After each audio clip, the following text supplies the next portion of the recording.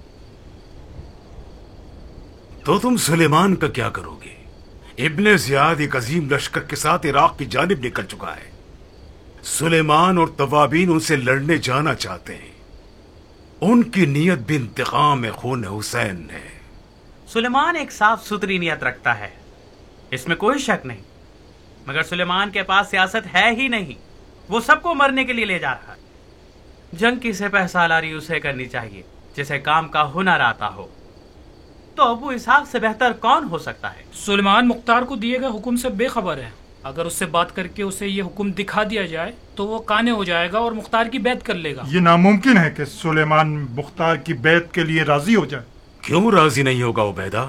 وہ اپنے آپ کو مختار سے زیادہ عالم سمجھتا ہے. میرے مطابق بات شرعی احکام میں عالم پر فعل عالم بھی ہوتا ہے. اس حکم میں تمہارے مطابق قیام ایک ایسا شرعی وظیفہ ہے جو علماء کے ملے جلے فیصلے کے بعد ہونا چاہیے. اور سلیمان اس سے کوئی بات ہی نہیں ہوئی. عبیدہ، ابو اسحاق تم خود سلیمان سے بات کیوں نہیں کر لیتے ہو؟ عبیدہ ٹھیک کہہ رہا ہے صاحب، میری اور سلیمان کے درمیان کوئی موافقت ہو ہی نہیں سکتی. کیوں؟ قیام کے معاملے میں میری رائے سلیمان کی رائے سے فرق رکھتی ہے. پہلی یہ کہ میں یہ کہتا ہوں کہ ہمیں ایسے لڑنا چاہیے کہ جیت جائیں، مگر سلیمان جیتنے کے لیے نہیں لڑ رہا. اس کا مقصد صرف شہادت ہے. سلیمان کی نظر میں جیت کا مطلب شہادت ہے. دوسری بات یہ کہ میں قیام کو کوفے پر تسلط حاصل کرنے سے شروع کروں. ہمیں جیتنے کے لیے کوفے کی حکومت ضرور حاصل کرنی ہوگی، مگر سلیمان کو نہ تو کوفے کی پرواہ ہے اور نہ ہی اس کی حکومت سے لینا دینا ہے. تو پھر کیا کریں؟ یا سلیمان یا ابو اسحاق؟ اس کے علاوہ کچھ اور ہوا تو شیعہ دو گروپوں میں بڑھ جائیں گے اور نفاق ہو جائے گا.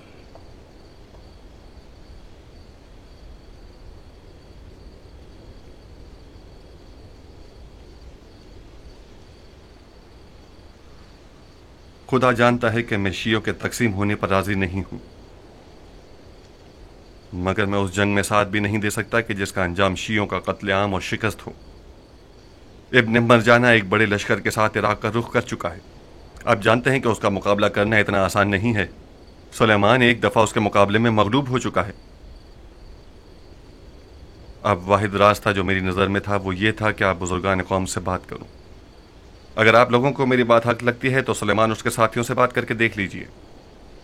شیعوں کے بزرگوں میں سے کچھ افراد سلیمان کے ساتھی ہیں.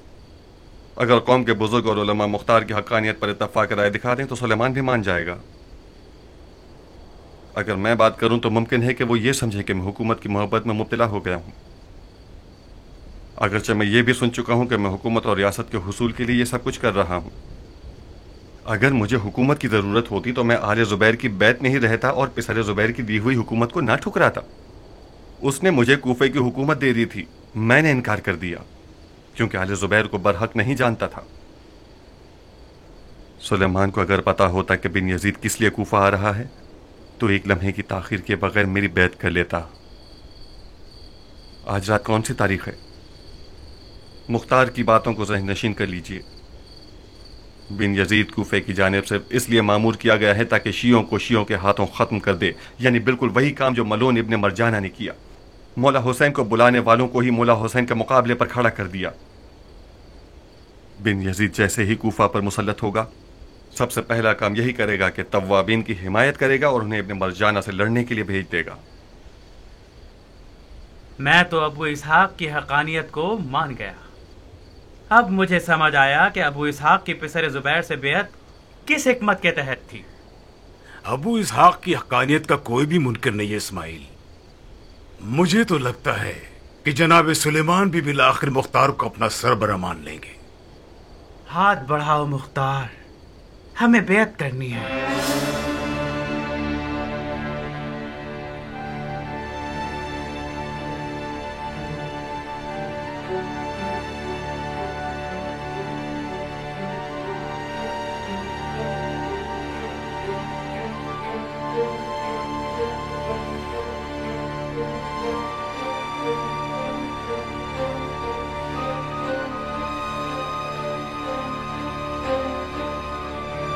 لا حول ولا قوة الا باللہ.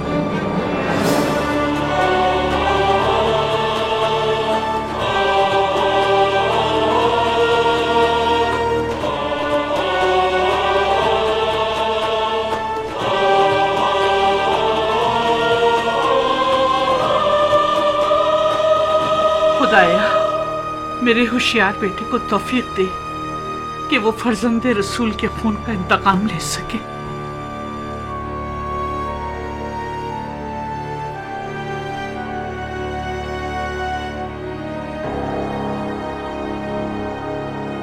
اگر عامر کو ابن زبیر نے چنا ہوتا اور عامر کوئی خطا کر گزرتا تو اس کا گناہ خلیفہ کے سر ہوتا کہ اس نے صحیح انتخاب نہیں کیا ہے، مگر عامر تو آپ لوگوں کا چنا ہوا شخص تھا.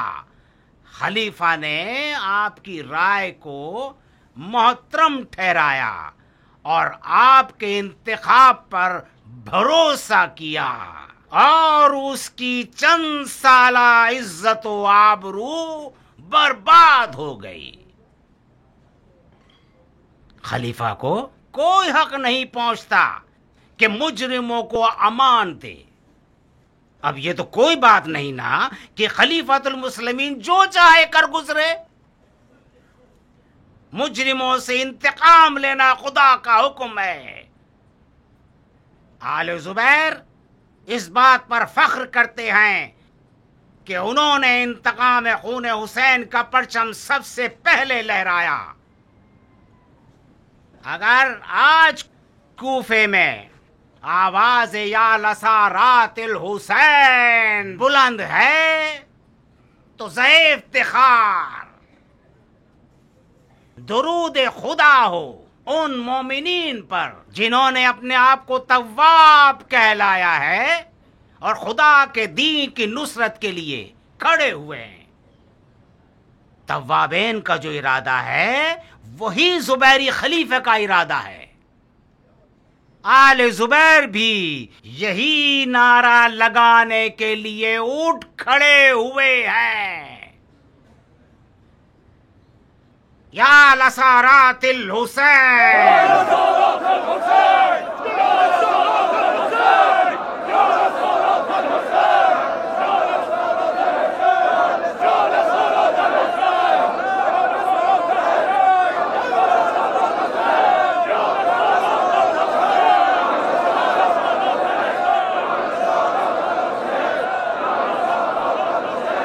دیکھ رہے ہو عبد الرحمن، آخر وہی ہوا نا جس کی مختار نے پیش گوئی کی تھی. ظاہر ہے مختار سالوں اس گروہ کے ساتھ رہا ہے اسماعیل، اسے ان کے ہر حربے کا اندازہ ہونا بھی چاہیے.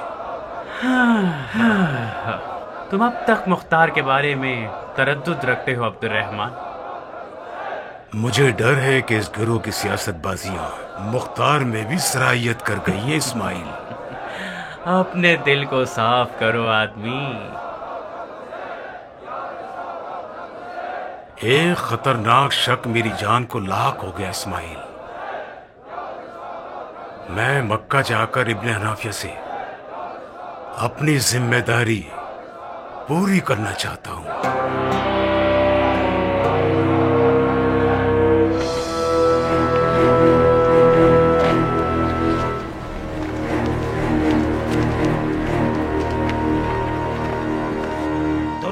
ہمارے تواب پیر و مرشد پر.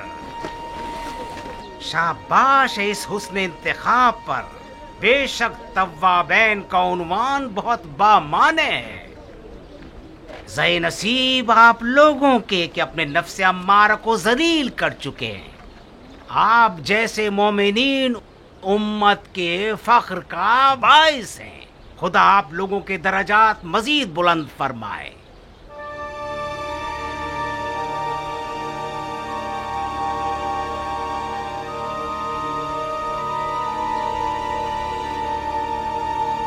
خوش آمدید. اہلن و سہلن، اہلن و سہلن. خوش آمدید، خوش آمدید، خوش آمدید، خوش آمدید، خوش آمدید. آپ کی خدمت میں عرض ہے کہ میں کوفے کے پچھلے والی کی نادانی کی بنا پر توابین سے معذرت خواہی پر مامور ہوا ہوں، اور معافی کے علاوہ مجھے یہ حکم ہے کہ توابین کی تحریک سے ہر طرح سے حمایت کروں. آپ کو تو پتہ ہوگا کہ ابن زیاد ایک بڑے لشکر کے ساتھ عراق کی طرف نکل چکا ہے. سنا ہے کہ آپ اس سے قصد جہاد رکھتے ہیں. ہماری مدد اور ہمارے بیت المال کے پیسے کو قبول فرمائیے. یہ جو آپ نے کوفے کے پچھلے حاکم کی گری ہوئی اور توہین آمیز حرکت کی معافی مانگی تو مجھے آپ کا عذر قبول نہیں کرنا چاہیے، خدا کو قبول کرنا چاہیے. حسین خون خدا ہے. احانت خون حسین احانت خدا ہے. اور توابین کے جہاد کا جہاں تک مسئلہ ہے، جی ہاں کریں گے انشاءاللہ. توفیق ملی تو توابین اپنے شہید امام کے قدموں میں بوسہ دے کر ایک نئی کربلا آباد کرنا چاہتے ہیں. اور آپ لوگوں کی مدد کی جہاں تک بات ہے، اس پر غور کیا جا سکتا ہے. آپ کی تمام تر باتیں، خاص طور پر آپ نے کوفے کے دارالحکومت میں داخل ہوتے ہی جو برتاؤ عمر سعد لعین اور شمر خبیث کے ساتھ کیا، اور اس کے علاوہ جو خطبہ آپ نے مسجد کوفہ کے ممبر پر دیا اور جو بیانات دیے ہیں وہ ہم تک پہنچے ہیں. آپ نے باتوں میں تو اپنی بھائی چارگی ظاہر کر دی،